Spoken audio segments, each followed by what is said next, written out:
Portfolio ఏంటి అని friends ఎదురుపడితే పలకరించుకునే కాలం ఇది. ఒకప్పుడు స్టాక్ మార్కెట్లో పెట్టుబడి అంటే చాలా కొద్ది మందికే పరిమితం.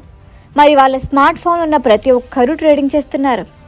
ఇటీవల బజాజ్ హోమ్ ఫైనాన్స్ ఐపీఓకి వచ్చింది.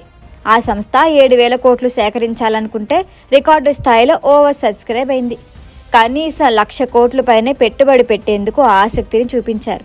దీనికి ఉదాహరణకి ఓ కంపెనీ 1,00,000 షేర్లను ఐపీఓలో కేటాయించింది అనుకుందాం. అందులో కొన్ని షేర్లు అప్పటికి తమ సంస్థలో భాగస్వాములుగా ఉన్నవారి కోసం రిజర్వ్ చేస్తుంది. మరికొన్ని షేర్లని తమ గ్రూపు కంపెనీల్లో ఇప్పటికే ఉన్న షేర్ హోల్డర్ల కోసం కేటాయిస్తారు. ఇలా పలు విభాగాల్లో కేటాయించిన తర్వాత 60,000 లేదా అంతకంటే తక్కువగా కంపెనీతో ఎలాంటి అనుబంధం లేని వారికి అందుబాటులో ఉంచుతారు. ఓవర్ సబ్స్క్రైబ్ కాకపోతే షేర్లు ఖచ్చితంగా అలాట్ చేయాల్సి ఉంటుంది. కంపెనీ ఆఫర్ చేసిన మొత్తానికంటే ఎక్కువ సబ్స్క్రైబ్ అయినప్పుడే షేర్ల కేటాయింపు ఉంటుంది. ఇక ఐపీఓ షేర్ల కేటాయింపు ప్రక్రియ బాధ్యతను రిజిస్ట్రార్లు చేపడతాయి. ఇది ఖచ్చితంగా సెబీ రూల్స్కి అనుగుణంగా ఉండి తీరాల్సిందే. రిటైల్ కేటగిరీ విభాగంలో ఓవర్ సబ్స్క్రైబ్ అయితే లాటరీ పద్ధతిలో షేర్లని కేటాయిస్తారు లేదా ర్యాండమ్గా ఎంపిక చేసుకుంటారు.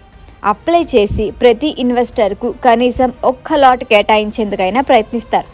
ఉదాహరణకి RILలో మీకు షేర్లు గనక ఉన్నట్లయితే ఆ సంస్థకు అనుబంధంగా ఉన్న రిలయన్స్ జియో, రిలయన్స్ ఫ్రెష్, రిలయన్స్ జ్యువెలర్స్ సంస్థలు ఐపీఓలకు వస్తే వాటి కోసం దరఖాస్తు చేసుకున్నప్పుడు మీకు మొదటి ప్రాధాన్యత ఉంటుంది.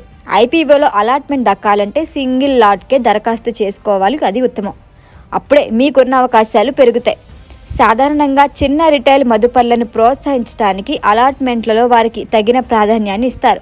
కనుక 1 లాట్లోనే దరఖాస్తు చేసుకున్న వారికి ప్రయోజనం ఉంటుంది. ఒక్కో లాట్లో సాధారణంగా 100 షేర్లుంటాయి. అంటే అంతిమంగా షేర్లు అలాట్ కావటం అంటే లాటరీ అన్నమాట. ఈ వీడియో కనుక మీకు నచ్చినట్టయితే లైక్ చేయండి, షేర్ చేయండి, సబ్స్క్రైబ్ చేయండి. అలాగే పక్కనే ఉన్న బెల్ ఐకాన్ని క్లిక్ చేయండి.